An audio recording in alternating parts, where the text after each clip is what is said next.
Namaste students. So today we can discuss about friction. So friction is a force between two objects when that two objects are in contact and there is a relative motion between that two objects. For example, see this one object and this another object. So two objects should be in contact. So here now it is not in contact, so there is no frictional force. Now there is a contact. So one condition is over, then it should move. This object should move over another surface or another body. Then there will be a force which will oppose the motion. So always friction will oppose the motion. So that force is called frictional force. So I told it is oppose the motion, but there is a use of the frictional force. Because of this friction, we can walk, to wheel our vehicles, we can sit, we can hold the books. All this we can make or we can do because of frictional force. So let's study more about frictional force. So friction is a force that occurs when two surfaces oppose each other. So they will oppose the relative motion between two surfaces. So that is called frictional force. So you can rub your hands to get the idea just about the friction. Now here, so what are the types of friction? There will be static, sliding or rolling, fluid. So these are some types of friction. So as a meaning, what is static means? Static means body in the state of rest. So when the body in the state of rest, so then there will be a frictional force between the two surfaces. So that force is called, or that frictional force is called static friction. Can say we are held in a place by static friction. Static friction keeps in your hand on seat, no heat or wear it generated. So because of static friction, we can sit or you can stand. So that is, or you can walk. So that is about static friction. Now you can see here, for example, this is an object. So downwards gravitation force will be there. This object is not moving up or down. See, it is vertical direction, it is not moving. So this gravitational force should be cancelled by some other force. So here the concept of normal force will come. Correct? So as you know, downward gravitational force is there, upward normal force will come. Now when you apply a force F in this direction, then in the opposite direction the frictional force will come into picture. When this F is equal to applied force is equal to 0, this frictional force also equal to 0. Now, as you increase this force is increased now. This frictional force also increases. Then, when this frictional force increases, again you have to increase this force F. So force will increase. For only up to particular value, this frictional force will increase. So after that, it will remain constant. Then this body will start to move. So if you want to move this object, this applied force should be equal or more than the maximum frictional force. Then only this object will move. So remember. So if I push this object, it is not moving. It is not moving means I applied force. So my applied force is cancelled by frictional force. So if I apply more force, so for example here, if I apply more force, then only it will move. What is the meaning of that one? Whatever I applied force, that is more than this frictional force. So that is the meaning. So now you can see here. So the same picture. The gravitational force will be downwards, the normal force will be upwards, and frictional force will be in the opposite direction to the applied force.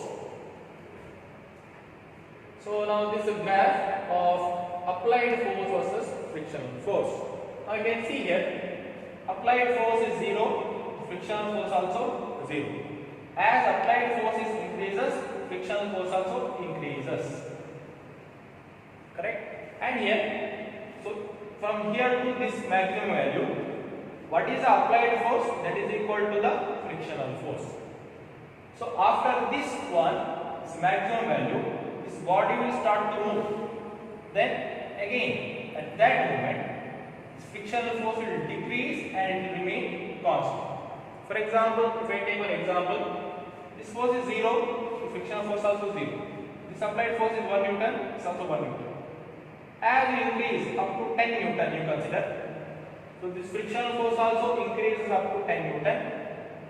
So consider for that surface, the frictional force maximum value is 10 Newton only. So again, this will be 10 Newton. Then after, when the applied force is more than 10 Newton, suddenly it will decrease to some 8 Newton, for example, and it will remain constant. So here, from 0 to this maximum value, the body will be in the state of rest. Then this friction is called static friction. Then here, after this point, the body will move. So that in that case, there will be a friction there. That is called kinetic friction or sliding friction. So when the body is in a state of motion, the friction is called kinetic or sliding friction. Here, the frictional value will be constant. It will remain constant.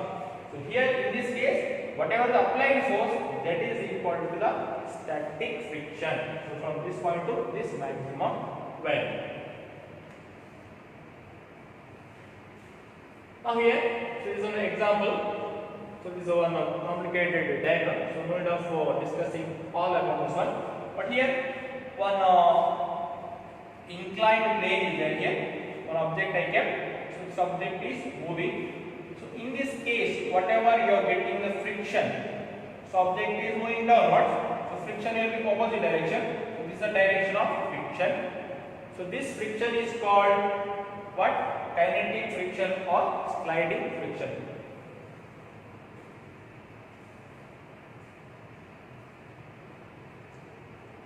Sliding, just I told, the opposite force or frictional force when the object in the state of motion or it is moving, so pushing a box across a floor. So then between that floor and that box there will be a frictional force will be there, which is called sliding friction.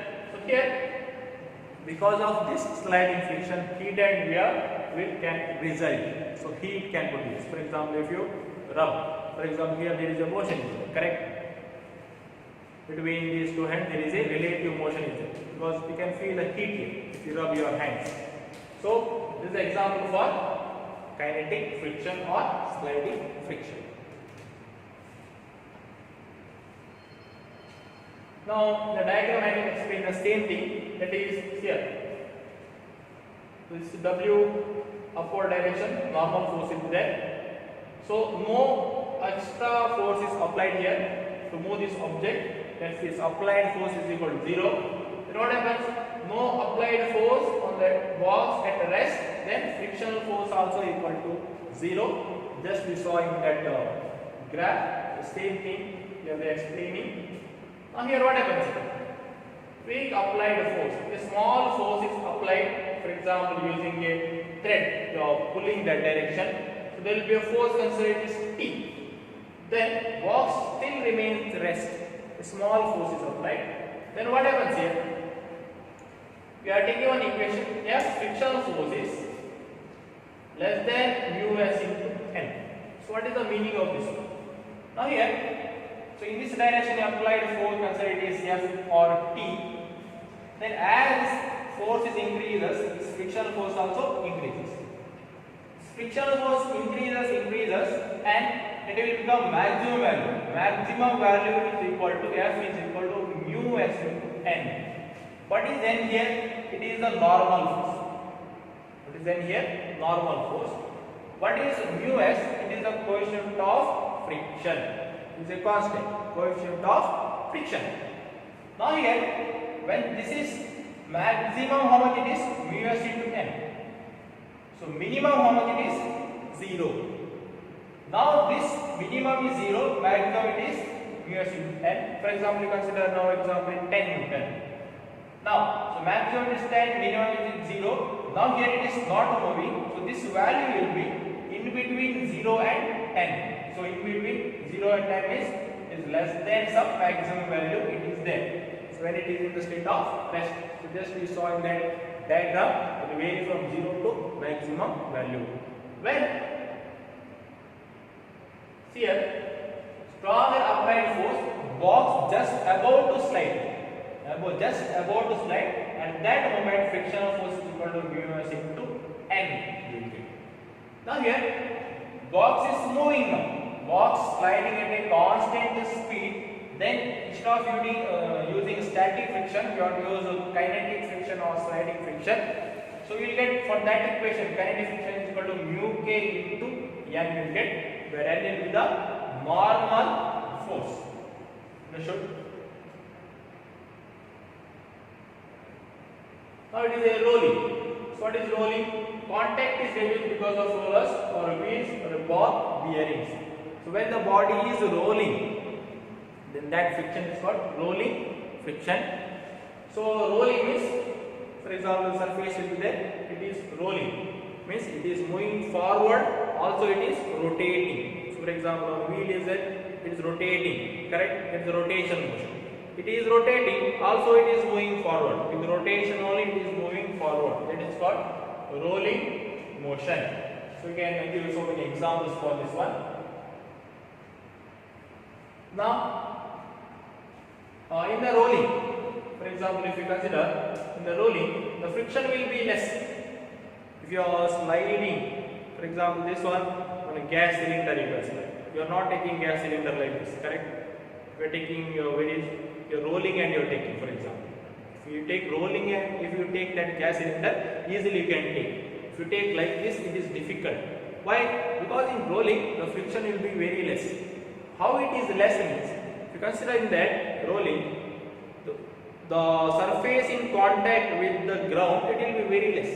If surface is less, means friction also very less. So it is, you can go for rolling instead of sliding because of frictional force. Rolling friction is very less. So next we can go for fluid friction. So what is fluid friction means? It is the resistance from a liquid or a air. So fluid means which flows. The meaning of fluid is which flows, means both the liquid and air will come under fluid. So resistance of liquid and air, it is called fluid friction. Now, so walking through water, spring or thick bed, these are the example you can see for a fluid friction. Now, what is mu here? So mu I told, it is F is equal to mu into n, where n is the normal force. Then mu is called coefficient of friction, and this depends on the two surfaces involved in the frictional force. So typical values of mu you can see here. Glass. So wood you will get 0.25 to 0.5. Glass on glass. For example, wood and wood is it. So this is also wood, for example, another surface also wood. In that case, this will be the mu value. It will vary from 0.25 to 0.5. Glass and another surface also glass. Two surfaces which involved in the friction, both are glass. Then the mu value will vary from 0.9 to 1. Steel on steel, it is almost equal to 0.69. Rubber on dry pavement, it will be 1. Sky on snow, it will be 0.04. Teflon and Teflon, it will be 0.04. So these are the some example for mu. So what is mu? F is equal to mu into n. So there is no unit for mu. Why? Because F is equal to mu into n. F means what? Force. Then n means what? Force. So what is the equation you will get for mu? It is F divided by n. So force by force. So there is no unit for mu. So it is a unitless quantity. So how we can reduce the friction? We can reduce the friction by smooth surface you have to make. So if surface is very smooth, then the friction you can reduce. You can use the lubricants to reduce the friction. So these are some examples to reduce the friction. So these are some details about frictional force. Thank you.